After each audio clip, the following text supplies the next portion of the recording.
I hope everybody who had a long weekend had a good long weekend. We are back and we must dive right into it. Last week, I laid out for you one framework for looking at the polling that was relatively optimistic. And that framework essentially was Joe Biden is beating Trump nationally by more than Hillary was beating Trump nationally at this point 4 years ago.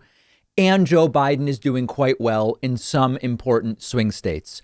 Today, I want to give you an alternative perspective, which gives us reason for caution and for care. And it's a different framing of the same data. And in the states likely to be decision makers, the reality is that Joe Biden is not doing as well as Hillary Clinton was doing at this point in 2016. Now, let me be very clear as we get into this.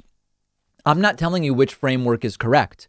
Ultimately, there's a reason why we do the voting. We don't just say these are the polls, so that's the election. The election is the actual voting. And this is merely a point of perspective. It can be at the same time true that Joe Biden is doing better nationally and in some states than Hillary was in 2016, while trailing in other states relative to Hillary. It doesn't tell us who will win. Only our voting tells us who will win. So the conclusion is, of course, we have to vote. But let's look at the data. We're going to compare three important states, Michigan, Pennsylvania, and Wisconsin. Those are three states that Trump won in 2016. And we're going to look at how Hillary was doing 22 days before the election compared to how Biden is doing. So let's start in Michigan. In Michigan, at this point in 2016, Hillary was winning by 10.7. While today, Biden is winning by only 7. So Hillary's lead at this point in Michigan was bigger than Biden's today. And what happened in the end in Michigan? Trump won by 0.3. In Pennsylvania, we had Joe Biden today. We have Joe Biden today with essentially the same lead that Hillary had in 2016. It's a difference of less than half a point. And in the end in 2016, Donald Trump won in Pennsylvania by just under 1 point. Then we have Wisconsin. And in Wisconsin, Joe Biden currently leads by 6.1. That is a smaller lead than Hillary's at this point in 2016. And again, that is a state that ultimately was won by Donald Trump. Why does this matter? It matters because even if Biden gets a larger popular vote victory than Donald Trump on the wings of massive victories in large blue states like California, New York, as examples, he can still lose electorally if he loses these states. Case in point, if we look at average polling right now and look at a sort of consensus map in which we give Joe Biden Nevada and North Carolina, which we don't know that Biden will win, but give Biden Nevada, give Biden North Carolina, and we simply leave out for the moment the three states we're talking about and Florida, that gets Joe Biden 257 electoral votes. That's 13 shy of the number he needs.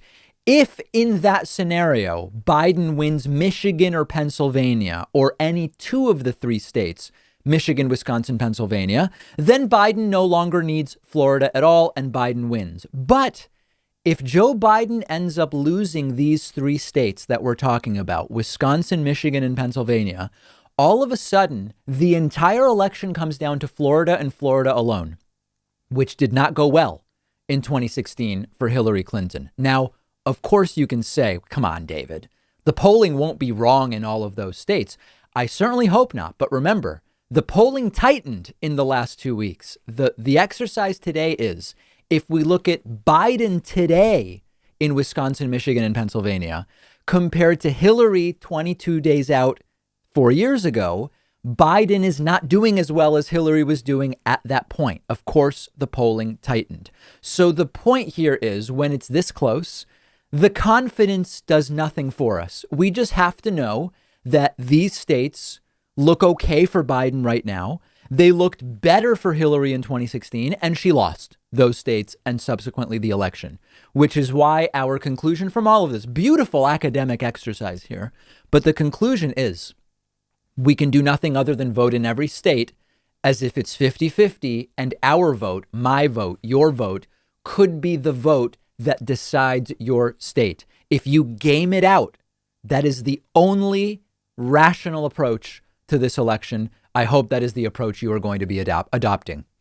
If you love feeding your intellectual curiosity, but you're always struggling to find the time, check out one of my all-time favorite apps called Blinkist. Blinkist lets you consume an entire book on your way home from work.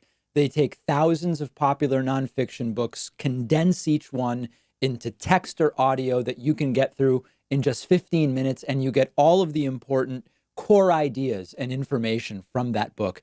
It's perfect if you don't have enough time to do all the reading you want to do, or if you just want to sample a book before you buy the entire thing. I recently read A Brief History of Time, of course, by the great Stephen Hawking. This is a book that I have been aware of for so long, and other things got in the way, and it was fantastic to check it out on Blinkist. Blinkist has books on politics, philosophy, science. They have 27 different nonfiction categories, and a subscription is only about $8 a month, and you get the entire library. But you can try it totally free and get 25% off a subscription when you go to Blinkist.com/Pakman. I've put the link right underneath this video.